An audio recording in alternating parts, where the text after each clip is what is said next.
किसान भाइयों, जब जब प्याज का भाव बढ़ा तब तब केंद्र सरकार ने प्याज के भावों को रोकने के लिए प्याज बाजार पर हस्तक्षेप किया है। तो मेरी आज सभी किसान भाइयों से विशेष अपील है कि आप इस जो मौजूदा सरकार है उसके बारे में क्या सोचते हैं और क्या सरकार ने ये जो डिसीजन लिया है पूरे साल प्याज में 40% कभी ड्यूटी लगा दी, कभी एमएपी लगा दी, तो क्या इस साल सरकार ने प्याज किसानों के साथ अच्छा किया है या फिर नहीं, ये आप मुझे कमेंट करके ज़रूर बताएं। और आपकी जो प्रतिक्रिया होगी सरकार के प्रति, सरकार के विचारों के प्रति, उसको भी आप कमेंट करके बताएं, जिससे कि मुझे यह पता लगे कि आखिर किसान सरकार के फैसले से संतुष्ट है या फिर नहीं। क्योंकि किसान भाइयों, सरकार ने इस साल कहीं ना कहीं किसानों को सिर्फ छलने का काम किया है। जब एक बार प्याज का भाव बढ़ा, जब किसान को 25-30 रुपए तक प्याज के भाव मिलने लगे, तब केंद्र सरकार ने आपातकालीन बैठक बुलाई और तुरंत रातों रात प्याज पर 40% एक्सपोर्ट ड्यूटी लगा दी। कहीं ना कहीं प्याज के बाज़ार पर पूरी तरीके से हस्तक्षेप किया। लेकिन उसके बावजूद भी मामला धीरे धीरे ठंडा हुआ और 15-20 दिनों के बाद वापस बांग्लादेश को प्रतिदिन 200-250 ट्रक प्याज के निर्यात होने लगे। क्योंकि हर चीज़ का एक वैकल्पिक रास्ता भी होता है। तो जितने भी हमारे एक्सपोर्टर हैं वो 40% बिना ड्यूटी के ही प्याज का एक्सपोर्ट करने लगे, जिससे लगातार एक्सपोर्ट बढ़ता गया। प्रतिदिन 200-250-300 ट्रक भी प्याज के एक्सपोर्ट होने लगे। फिर जैसे जैसे निर्यात बढ़ने लगी, फिर देखा गया कि हमारे देश में प्याज की कमी होने लगी। जो प्याज का स्टॉक है वो धीरे धीरे कम होने लगा। जो प्याज का रेट है वो एकाएक बढ़ते गए और भावों में लगातार तेज़ी बनती गई। उसके बाद जब 50 से लेकर 60 रुपये तक मार्केट पहुंच गया, तब सरकार ने एक दाव और खेल दिया और प्याज पर $800 प्रति मैट्रिक टन का निर्यात मूल्य घोषित कर दिया। एमईपी, मिनिमम एक्सपोर्ट प्राइस, यानी कि 67 रुपये, 67 रुपीज़, इससे कम में प्याज का एक्सपोर्ट नहीं होगा। लेकिन किसान भाइयों, ये खबर भी पूरी तरीके से फर्जी निकली। क्यों? इसके पीछे मैं आपको अभी कारण बताता हूँ। क्योंकि बांग्लादेश को इस समय प्याज का जो एक्सपोर्ट हुआ है, वैसे कल तो बॉर्डर बंद था, कल शुक्रवार को हमेशा बंद रहती है बॉर्डर, लेकिन जो पिछले दिन गुरुवार को जो एक्सपोर्ट हुआ था उस भाव में काफ़ी ज़्यादा हमें गिरावट देखने को मिली है। लगभग बॉर्डर पर भी 10 से लेकर 15 रुपये की गिरावट देखने को मिली है।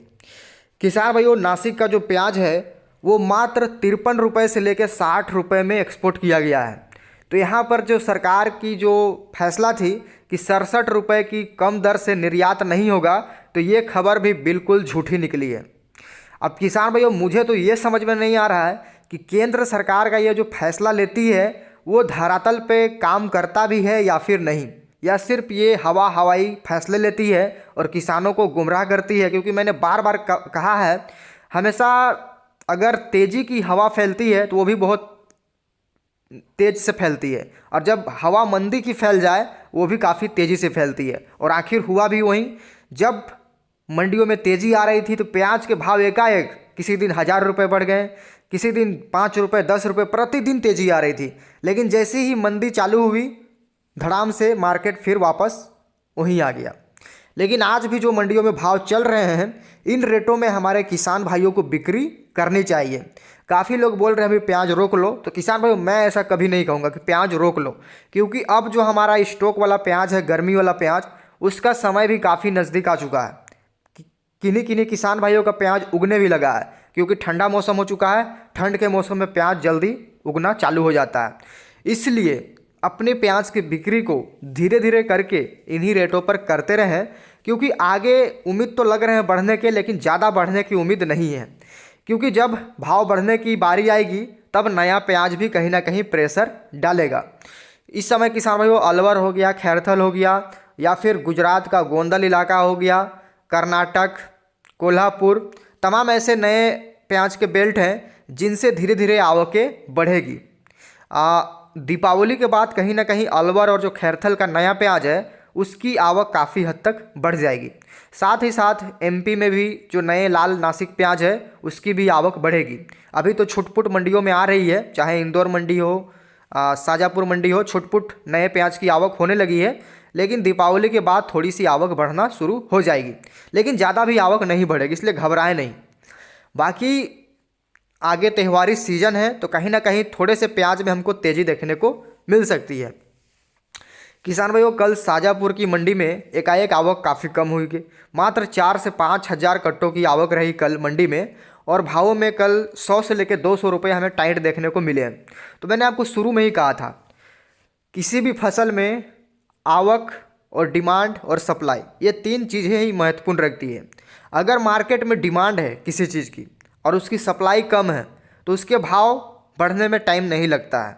लेकिन अगर किसी चीज़ की सप्लाई ज़्यादा है, डिमांड कम है, तो फिर उस चीज़ का भाव गिरने में भी ज़्यादा समय नहीं लगता है। सारा खेल डिमांड और सप्लाई का है। इस समय किसान भाइयों, जैसे ही केंद्र सरकार ने बैठक बुलाई और एमएपी लागू किया प्याज पर, किसानों के अंदर एक घबराहट सी पैदा हो गई। किसानों को लगने लगा अब हमारा प्याज काफ़ी सस्ता बिकेगा, मंदा बिकेगा।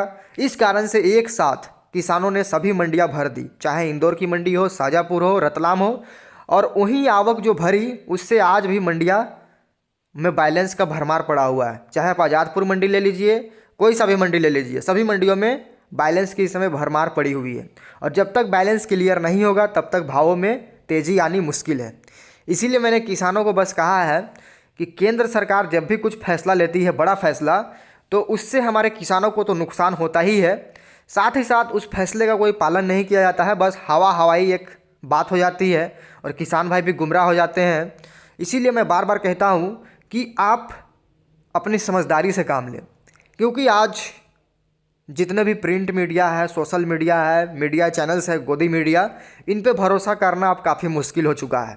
क्योंकि जब प्याज किसान का फिकता है, रोडों पे किसान को प्याज फेंकना पड़ता है, किसान का प्याज 5 रुपये 10 रुपये किलो बिकता है, तब तो ये खबर नहीं छापते हैं। लेकिन जैसे ही प्याज के भाव किसान को अच्छे मिलने लगते हैं तब इनके पेट में दर्द होने लगती है। तो इनसे भी थोड़ी दूरी बना कर रहें। बाकी रह गई बात इस समय जो गिरावट चल रही है मंडियों में, उसके पीछे का भी मैं आपको कारण बताता हूँ। किसान भाइयों, तेज़ी आती है उसका भी मैं आपको कारण बताता हूँ, गिरावट आई है इसमें मंदी चल रही है उसका भी मैं आपको कारण बताऊँगा।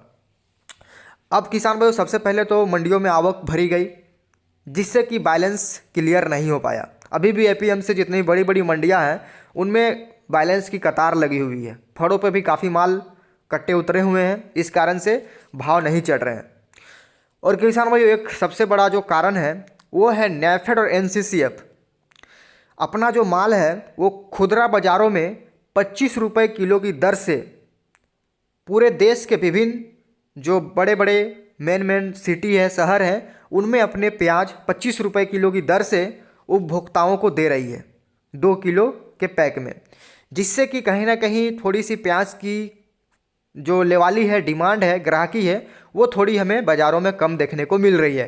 क्योंकि जो अमीर वाले लोग हैं उनको तो 25 रुपये किलो की दर से प्याज भी मिल रहा है, लेकिन जितने भी हमारे ग्रामीण भाई हैं जो गाँवों में निवास करते हैं, मध्यम वर्गीय या लघु वर्गीय जो परिवार हैं, उनको तो आज भी प्याज 40-50 रुपये खुदरा बाज़ारों से ही लेना पड़ रहा है। तो कहीं ना कहीं सरकार जो है वो अमीरों को ही फ़ायदा पहुंचा रही है, ना कि गरीबों को। और किसानों को कई लोग ये बात करते हैं कि सरकार के लिए जो मुद्दा है वो गरीबी है, बेरोजगारी है, ये मुद्दा है और ये मुद्दा हमेशा रहेगी। क्योंकि अगर गरीबी को हटा दिया जाए तो फिर सरकार के पास तो चुनाव लड़ने के लिए कोई मुद्दा ही नहीं बचेगा। तो इसलिए गरीबी एक बहुत बड़ा मुद्दा है। जब भी सरकार आपके पास वोट लेने के लिए आएगी तो रैलियों में वो ये ज़रूर कहेगी कि हम गरीबी हटाएंगे। अगर गरीबी को आज ही हटा दिया जाए तो फिर उनके लिए तो चुनाव में मुद्दा रहेगा ही नहीं। इसीलिए किसान भाइयों, जितनी भी राजनीतिक पार्टियां होती है वो सिर्फ अपने वोट बैंक के लिए काम करती है, वो कभी भी किसान हित के लिए काम नहीं करती है। इस बात को आप गांठ बांध लें, क्योंकि मैं लगातार 9-10 साल से ये देखते आ रहा हूँ कि कोई सा भी सरकार आ जाए, चाहे वो बीजेपी की सरकार आ जाए, कांग्रेस की सरकार आ जाए या कोई भी लोकल पार्टी की सरकार आ जाए, वो किसानों के लिए कुछ नहीं सोचती है। 10 तरह की योजनाएं लाएगी लेकिन कोई भी योजना उसकी सफल नहीं होती है। धरातल पर सभी योजनाएं उसकी फ्लॉप हो जाती है। इसीलिए इन खबरों का खंडन करें, अपनी बुद्धि विवेक से अपने फसल को उगाएं और उसे बेचें। किसी की बहकावे में आने की कोई भी आवश्यकता नहीं है। तो किसान भाइयों आज की वीडियो में यह थी महत्वपूर्ण जानकारी। वीडियो अच्छी लगी हो तो लाइक करें। मिलते हैं नेक्स्ट वीडियो में।